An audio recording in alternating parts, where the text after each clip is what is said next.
Welcome to the deep dive. Today, we're plunging into a realm where beauty meets, well, profound mystery and sometimes unexpected tragedy. We're talking about the vast, unpredictable canvas of the world's waters. That's right. Our mission for this deep dive, it's to, extract the most crucial nuggets of knowledge from a stack of sources you've shared. We want to help you really grasp not just the facts, but the human dimensions, the broader implications of some, frankly, compelling maritime incidents. Think of it as your shortcut to being well-informed. Exactly. With maybe some surprising facts and just enough context to keep you hooked. And we're going to try and pull back the layers, see how seemingly isolated events, maybe on a cruise ship, a private boat, or even, a deep-sea submersible, how they can actually reveal these fascinating interconnected insights. Insights into what, exactly? Well, into risk assessment, definitely. Human resilience, too, Yeah. in the face of the unknown. And that relentless, often heartbreaking search for answers that nearly always follows these kinds of things. Mm-hmm. These stories, though they seem distinct, they connect in ways that might actually surprise you. Okay, so let's dive right in then. We're going to start with a case that has, well, it's captivated people and truly haunted a family for nearly 3 decades now. We're talking about the enduring disappearance of Amy Bradley. Right, Amy Bradley. Amy was just 23 when she vanished. It was from a Royal Caribbean cruise ship way back on March 24th, 1998. She was on a cruise heading to Curacao with her parents, Eva and Ron, and her brother, Brad, a family trip. Seems idyllic, doesn't it? Totally. And the last night she was actually seen, Amy and her brother, Brad, had been out. They'd been enjoying, a pool party, then the ship's disco, standard cruise fun. Mm-hmm. When they got back to their cabin, Amy felt seasick, which, happens a lot on the water. So she decided to stretch out on the room's balcony chaise lounge, just hoping the fresh air might settle her stomach. Okay. Her brother, Brad, he remembers his last words to her as he went inside the cabin. He just said, "I told her I loved her." Mm. It's a moment that, for him, it must be just frozen in time. And it's those kinds of seemingly ordinary moments, isn't it, that can suddenly just pivot into an unimaginable nightmare. Brad woke up later, found the balcony door open, maybe about 18 inches, he said, and Amy, well, she just wasn't there anymore. Simple as that. Gone. Mm. And despite really extensive searches by her family, by the crew, no sign of the 23-year-old was ever found. What's truly striking here, I think, is the sheer difficulty of a missing person case when you're literally in the middle of a vast ocean. Right. Or on a ship that's constantly moving Yeah. with thousands of people. It just makes you wonder about the initial protocols back then, How do you even start? Exactly. The family, though, they have remained absolutely unwavering. They are convinced Amy is still alive somewhere. Still, after all this time. Yeah. And to counter those, frankly, often cruel online theories, that she fell or jumped overboard, Brad's really emphasized one specific detail. A shirt she'd been wearing earlier was found laid across one of the chairs inside the room. Huh. He says, "We know she came back into the room." He's adamant. He says there's a lot of haters online that say a lot of nasty things.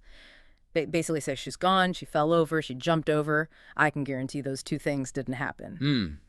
So for the family, that shirt is kind of definitive proof she wasn't just, swept away or something. That detail about the shirt, it's clearly critical for them.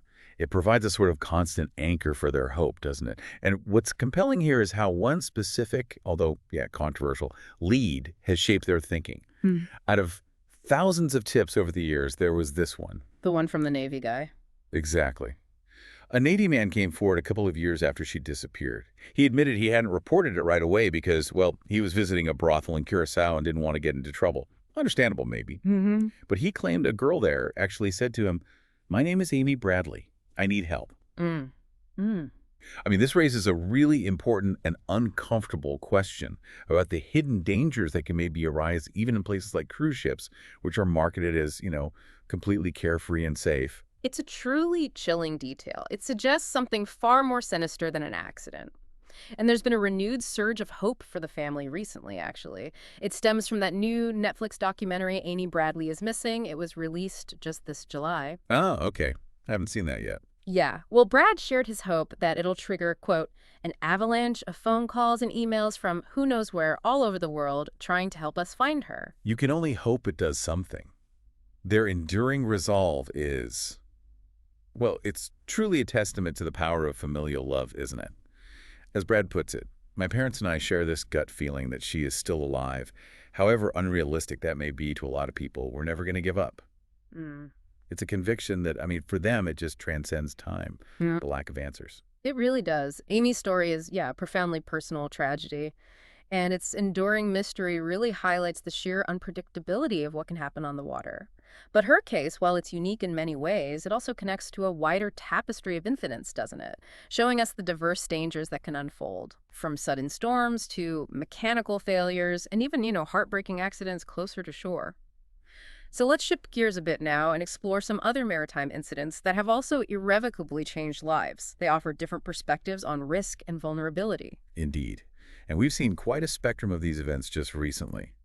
What's often fascinating, or maybe terrifying, is how quickly a happy occasion, a celebration, can just be shattered. Take, for instance, the Lake Tahoe boat capsizing. That was June 2025. Just last month. Yeah. This was actually the deadliest lake tragedy in California since 2019. It claimed 8 lives. Some of the victims included the DoorDash executive Josh Pickles, his parents Terry Pickles and Paula Bazinovich, and his uncle Peter Bays. They were actually out celebrating his mother's 71st birthday on the boat. Oh, wow. That's awful. Yeah, only 2 people survived that sudden, localized catastrophe. It really reminds us that danger isn't just confined to the open ocean, is it? Lakes can be just as dangerous. And moving from a lake to, well, the depths. In March 2025, there was that Red Sea tourist submarine disaster. Right, off Egypt. Yeah, a vessel carrying 45 people crashed. It killed 6 Russian tourists. The company, Sinbad Submarines, they typically offer these recreational tours, maybe only 25 meters below the surface, not super deep. Relatively shallow, yeah. But this raises questions, doesn't it, about the perceived safety of these commercial recreational tours, even at those kinds of depths. Absolutely. Even what seems like a controlled environment can turn dangerous fast. Also in March 2025, we saw that tragic cruise ship fall. Kimberly Birch, she was the fiancée of Tame Down from the band Faster Pussycat. Right, I remember hearing about that. She fell from a Royal Caribbean 80s-themed cruise ship off Miami. Now, the specific circumstances, they're still debated, but Down later publicly alleged her death was, quote, alcohol and prescription related. It kind of points to the complex interplay, maybe, of personal choices and the environment on board. Yeah, it's often not just one single factor, is it? And it's not just human factors or mechanical issues either. Sometimes nature itself just unleashes terrifying power. Remember August 2024, that super yacht sinking off Sicily? Vaguely, yes. Tell us more. Well, it had 10 crew members, 12 passengers. It sank during what was described as a freak storm, specifically a water spout. A water spout, so like a tornado over water. Essentially, yes. A powerful, unpredictable column of rotating air and water. Ah. Very dangerous. 6 people died in that incident, including tech CEO Mike Lynch and his daughter Hannah. Oh, Mike Lynch, right. And the New York attorney Christopher Morvillo and his wife Nita, and also Morgan Stanley International Chairman Jonathan Bloomer and his wife Judy. Prominent people. A terrible loss. One survivor, Charlotte Galinsky, she described the storm, the experience, as feeling like the end of the world. It's just a stark reminder of nature's raw force, completely indiscriminate. Absolutely. And if you connect this to the bigger picture, maybe the most widely reported maritime tragedy in recent memory has to be the Titan submersible implosion, June 2023. Oh, yeah. That was everywhere. It really underscores the immense risks of deep-sea exploration, especially perhaps when safety protocols might be overlooked or experimental designs are used. Ocean Gate's Titan submersible, you remember, designed for tourists to visit the Titanic wreck site. It just disappeared. Sparked that frantic 4-day search. The whole world was watching, tracking its rapidly dwindling 96-hour oxygen supply. Yeah, that clock ticking down was just unbearable to follow. It really was. And then the final determination. The vessel had imploded, instantly killing all 5 passengers. OceanGate CEO Stockton Rush himself, British businessman Hamish Harding, the British-Pakistani businessman Shahzada Dawood and his young son Suleiman, and the veteran Titanic researcher Paul-Henri Nargeolet. Such expertise on board, too, with Nargeolet. Exactly. OceanGate, of course, subsequently shut down all its operations. And the details that came out later were just absolutely chilling, weren't they? There was that documentary, Implosion, Titanic Sub Disaster. Yeah. It shared one particularly haunting detail. Stockton Rush's wife, Wendy Rush, she was actually a director for the company. Right? Yes, she was involved. She reportedly heard a loud crash at 3,300 meters below sea level from the monitoring room on the surface ship.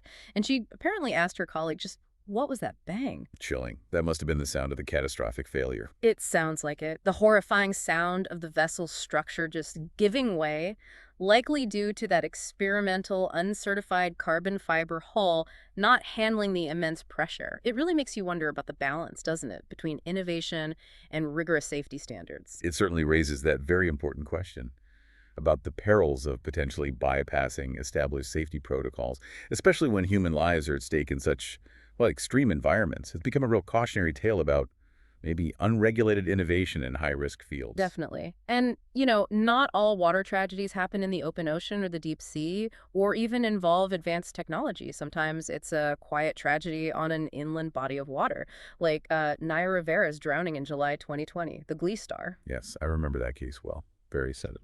She drowned on California's Lake Piru. She was just out on a boat trip with her young son, Josie. He was later found alone, asleep but thankfully unharmed, on the boat. Just a little boy on the boat. Yeah. After a 5-day search, her body was eventually discovered, and her son shared a truly heartbreaking detail. They had gone swimming together, and she'd managed to help him back into the boat, but then, tragically, couldn't save herself. Oh, that's devastating. Ventura County Sheriff Bill Ayub confirmed that, well, there are a lot of currents on the lake that appear particularly in the afternoon, and the belief is that the unanchored boat just drifted away while she was struggling. It's a somber reminder, isn't it, that even familiar waters, places people go for recreation all the time, can hide profound dangers. You can never take water safety for granted. Absolutely not. So, reflecting on all this, from a decades-old disappearance like Amy Bradley's to these recent high-profile tragedies, what stands out to you? What are the connecting threads in these stories of lives just so dramatically altered by water? Well, what becomes profoundly clear, I think, when we synthesize these diverse incidents, it's not just the inherent vulnerability we all have when interacting with large bodies of water. Yeah. It's the multifaceted nature of that vulnerability. You see this interplay of human factors, maybe it's misjudgment, a sudden medical event, perhaps an unaddressed risk. Mm-hmm. Then that's combined with the unpredictable power of nature. Sudden storm, a waterspout, strong lake currents you didn't expect. And then, at times, you have technological or structural failures, like we potentially saw with the Titan. Right. The unexpected nature of these events, it doesn't matter if it's a cruise ship, a small boat, a submersible, a lake, the deep ocean, that's a common thread. And, of course, the profound lasting impact on the families the loved ones left behind. That's universal. Each case, I think, even when the answers remain elusive, like with Amy Bradley, offers critical lessons, lessons that hopefully, when understood and applied, might help prevent future tragedies. Yeah. We've really covered a breadth of experience in this deep dive, haven't we? From very personal heartbreak and these unresolved mysteries to large-scale disasters involving multiple fatalities, all tragically linked by this unique and often incredibly unpredictable environment, the water. Exactly. And these deep dives into such varied and often tragic events, they really do remind us of the sheer vastness, the power, and yes, the inherent unpredictability of the world's waters. They compel us to ponder not just the obvious risks, but also that enduring human quest for answers, for understanding, and ultimately for safety in these unpredictable realms. So maybe a final thought for you listening. What new questions does this understanding spark for you as you reflect on these stories? What might you consider differently about our own relationship with water moving forward? That's a really important question to ponder, truly an incredibly important topic to explore. Thank you for joining us for this deep dive.